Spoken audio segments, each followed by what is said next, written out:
periodista. Muchísimas gracias, Gracias Marian, a ti, Félix. Un placer. por estar en el programa. Y también Franco Valdés, joven activista demócrata, cubano, estuvo en Cuba.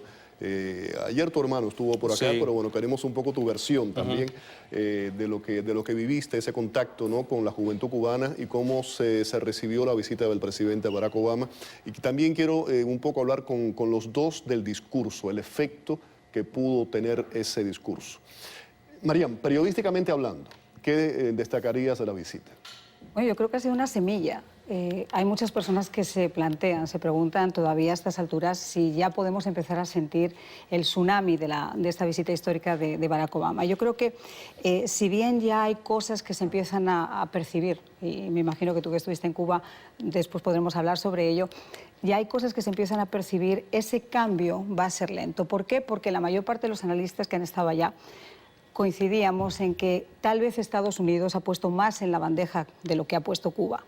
Si bien Estados Unidos ha flexibilizado todas las medidas del embargo, lo ha hecho además con un discurso abierto. En el caso de Cuba le ha faltado un poco de carne en el asador. No ha hablado de liberar a los presos, al revés. Quitó la importancia, incluso cuestionó al periodista de CNN que esos presos existieran.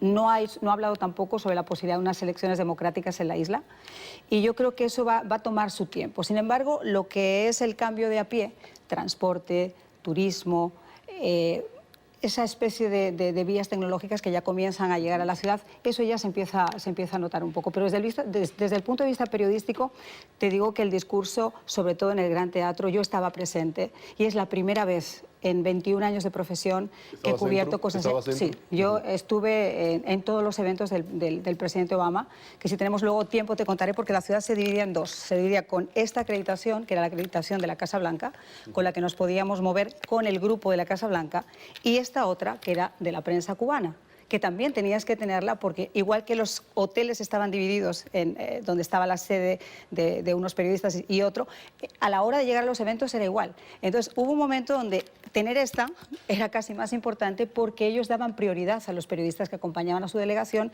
que a los de la Casa Blanca. Entonces sí estuve presente en ese teatro.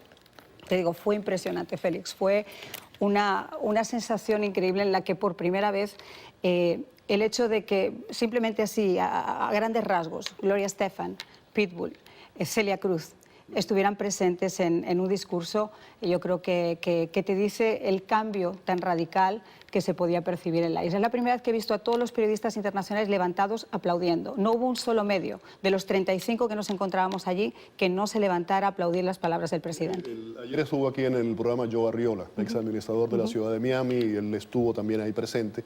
Y él me daba una lectura muy interesante. Él me hablaba, nosotros transmitimos aquí en vivo el discurso, pero ¿sabes cómo son ese tipo de eventos? Sí. Cuando lo ves a través de una cámara, se ven ciertos ángulos, ciertos tiros, no se ve todo. Ustedes ahí lo pueden palpar exactamente todo. Y él me decía que Obama hablaba, por ejemplo, en un momento determinado, habló, los derechos humanos son universales, no hay interpretación de los derechos humanos. Contó su historia como un hombre negro de clase baja que viene de una familia con una madre soltera y el éxito que ha tenido y la posibilidad de poder llegar a ser presidente del país más importante y poderoso del mundo. Cuando él enviaba estos mensajes, él me decía, había ciertos sectores donde nadie se movía, nadie aplaudía, no ocurría nada. Y la otra parte, que era la delegación, que había cubanoamericanos, políticos estadounidenses, la prensa, que era totalmente diferente. Franco, cuéntame ese contacto con el joven cubano tuyo, ¿cómo fue? Bueno, yo noté en las calles menos miedo. Mucha gente conversó con nosotros, conmigo y con mi hermano, e inclusive hablamos hasta con policías y agentes del DCE, de la Seguridad del Estado, que era obvio que estaban ahí tratando de controlar un poco la situación y el entusiasmo que había en las calles. También noté cierta parte de la población que no tiene mucha esperanza de que esto vaya a traer ningún cambio significativo en Cuba. Pero como usted dijo también, el discurso realmente sorprendió. ¿Son imágenes que tú tomaste? Sí, yo tomé estas imágenes en La Habana. Ya. Bueno, continúa, por favor. El discurso de Obama me parece que sorprendió a todo el mundo, sorprendió al gobierno de Cuba, sorprendió al exilio también, que quizás no esperaba que iba a ser algo de tanta magnitud. Inclusive eso se refleja en lo que ya he visto que la televisión cubana está poniendo en estos días. No sé si viste al famoso Yusuen Palacios, Sí, que creo que de la Federación de Mujeres la Cubanas, señora sí, hablando prácticamente barbaridades en discurso. Habló de la operación Pedro Pan y habló de otra serie tonterías, criticando duramente las palabras de Obama, que me parece que lo hizo sin ningún tipo de fundamento ni lógica. Hay otro joven, que se me escapa el nombre ahora, que Yusuen Palacio. Que estuvo en Panamá, cuando la agresión en Panamá, él estuvo allí. Sí, pero él ya se ha convertido como una especie de chiste de mal gusto aquí en el exilio, porque cada vez que sale en la televisión es repitiendo exactamente lo mismo. Yo creo que sabes de a quién me refiero. Sé a quién te refieres, pero fíjate, ese momento del discurso que estábamos tratando de desmembrar ahora, el hecho de que tan abiertamente se reconociera que el embargo, a pesar del tiempo, no ha funcionado, el hecho de que se hablara de que el destino de Cuba tiene que estar en manos de los cubanos, que no puede haber injerencias. Él dijo algo que me pareció además muy inteligente, la forma que lo puso. Él dice, yo estoy a favor del levantamiento del embargo, le he pedido en innumerables ocasiones al Congreso que levante el embargo se ha codificado, tiene que levantarse a través del Congreso, y dice, pero si se levanta el embargo, para que en Cuba haya cambios, tiene que haber cambios internos en Cuba. Claro. Pero la lectura, eso es una parte de la lectura. La otra parte de la lectura es el embargo no ha funcionado. Tenemos que ser críticos, no ha funcionado. Y lo dijo con esas palabras. Y lo dijo en el Palacio de la Revolución el primer día y lo dijo después en el Gran Teatro. Y en el juego de béisbol salían donde se le acercaron otros periodistas que no habían tenido la oportunidad de cubrir estos eventos, volvió a repetir su esperanza de que las cosas cambiaran. Ahora, también hay otra parte que me llamó muchísimo la atención. En la televisión cubana, y yo estaba presente y además pude grabar esos entretelones, no retransmitió todo lo que estaba pasando, porque ellos son espectacularmente hábiles y cuando hay alguna cosa así inmediatamente se van al público, se van a Raúl o se van al vicepresidente. Entonces lo que ocurrió en un momento dado es que el presidente Obama sale, se pone a conversar, se pone a hablar, y en un momento dado Raúl llama a Alex, al cangrejo, le llama al miembro de seguridad, que es su nieto, se acerca, se pone a su lado y se ponen a conversar. Entonces el presidente en un momento dado se da la vuelta y dice, ¿esto qué es? Pero es que eso no duró como salió, o sea, eso duró como 7 minutos al punto que el presidente y todo el mundo estaba muerto de risa en la sala y le tuvo que decir, hello, I'm here. Sí, siguiendo un poco lo que estás diciendo, la cobertura fue pésima realmente. En vivo solamente se transmitió el intercambio con Raúl, el discurso que dio en el Teatro Nacional, pero muy poco se transmitió en vivo.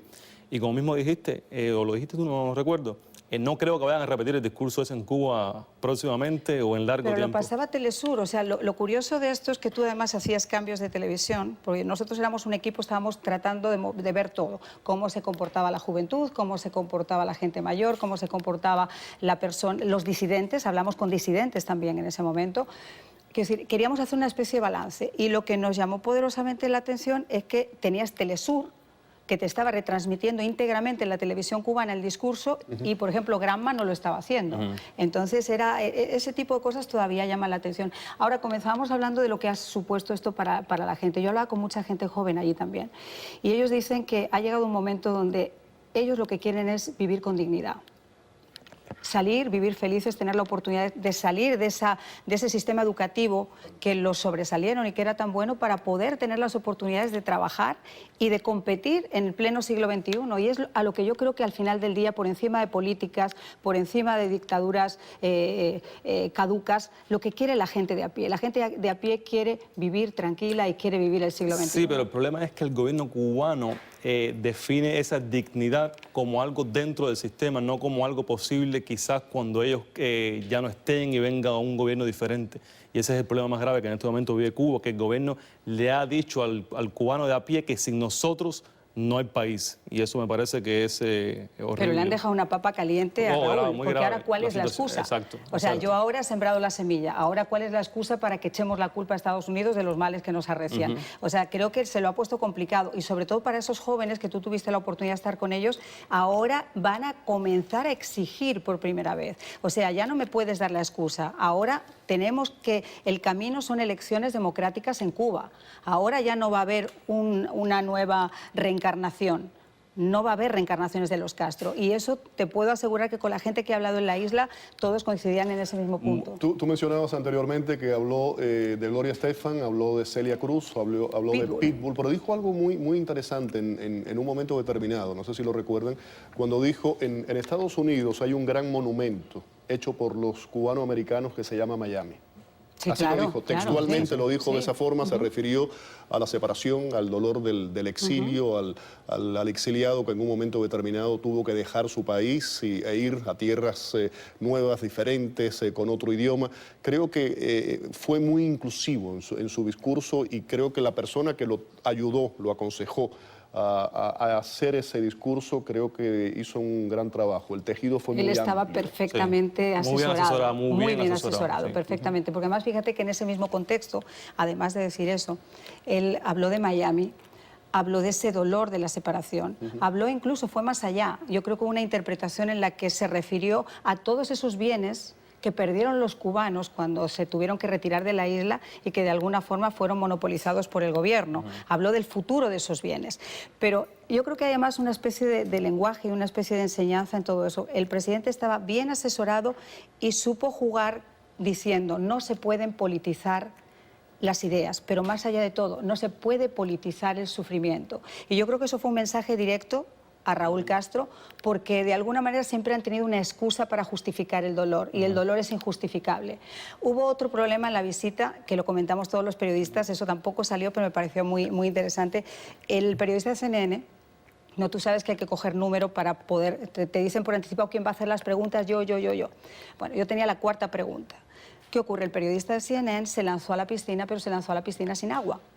Porque cuando habló sobre la libertad de los presos políticos en Cuba, no solamente no tenía la lista, no tenía la más remota idea que hacía poco tiempo habían liberado en un gesto de buena voluntad a presos políticos. Es decir, si tú le hubieras preguntado además a ese periodista, con todos los respetos que me merece CNN y esa persona en particular, pero no sabía ni quién era la disidencia, ni quiénes eran las damas de blanco. Ese periodista es hijo de cubano-americano. Pero eso es lo más dantesco y lo más curioso. Entonces se lanzó haciendo esa primera pregunta, nos fastidió a todos, porque obviamente ya no hubo más preguntas. Ahí Raúl dijo, hasta aquí llegamos y no más preguntas.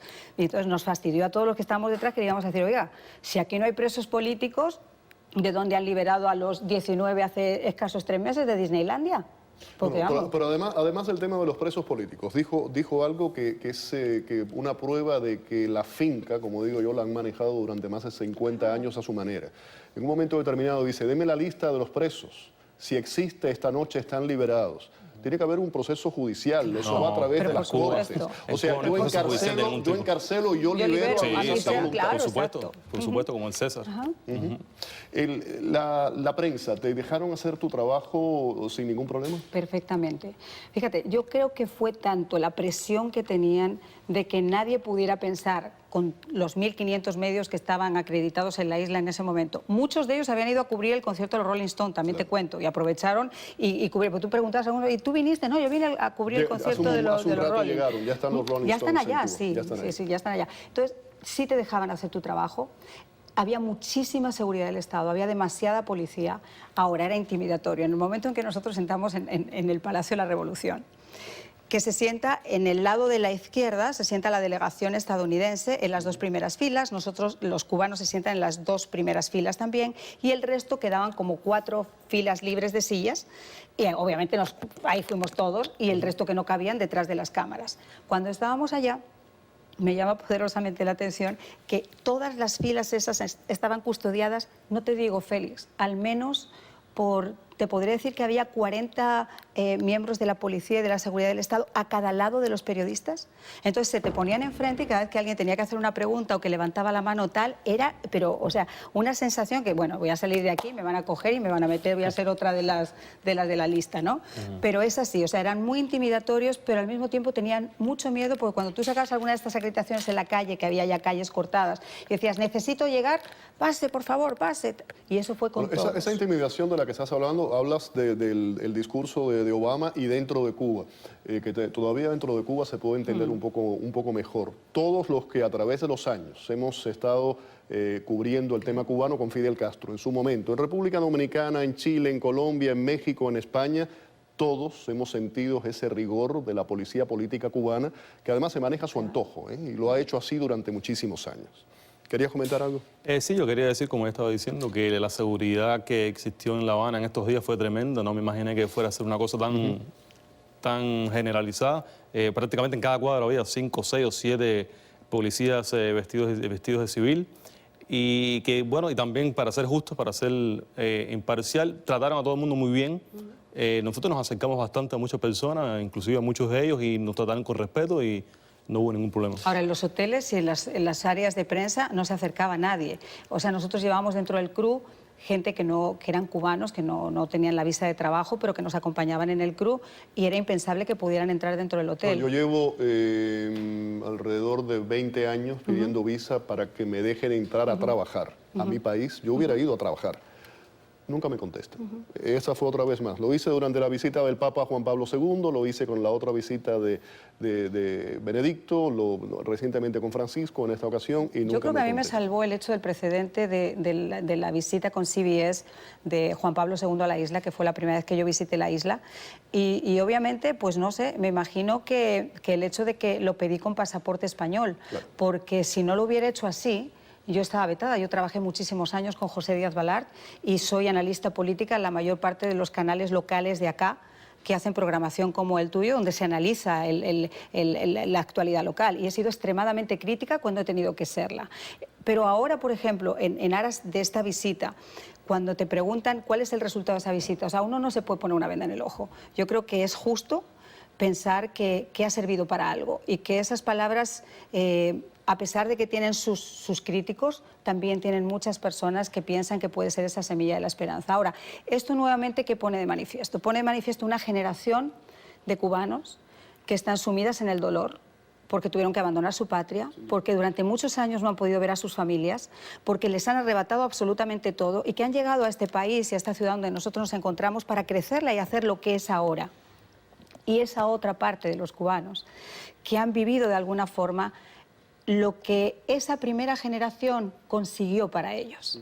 Entonces, nuevamente, esta visita pone de manifiesto el sentimiento de los primeros cubanos que llegaron aquí, que todavía lo llevan en el alma, y la nueva generación de cubanos que dice que, ¿sabes el qué? Estamos en el siglo XXI y el pasado hay que dejarlo atrás y hay que insistir en que esto tiene que ir para adelante. Y que no se puede, además, de borrar de momento el que sigue siendo una dictadura, no hay elecciones pluripartidistas y siguen siendo dictadores, hay que decirlo de esa forma. Sí, pero también se puede decir que Estados Unidos ha tenido relaciones con China, por ejemplo, que tampoco es una democracia. Y mucha gente me dice en la calle que no debió haber ido Obama a Cuba, que eso le da validez al gobierno. No lo veo así. Yo pienso que Estados Unidos siempre va a tener sus intereses como primer objetivo y que era hora ya de que fueran a Cuba y hubiera un acercamiento, un diálogo entre los dos países. Estoy de acuerdo contigo, pero son culturas diferentes y la cercanía geográfica es totalmente... Tengo que ir a la pausa, es totalmente diferente. Tengo que ir a la pausa, regreso, vamos a hablar un poco del concierto de los Rolling Stones, de la juventud y una gran pregunta que todos nos hacemos, ¿ahora qué? Volvemos.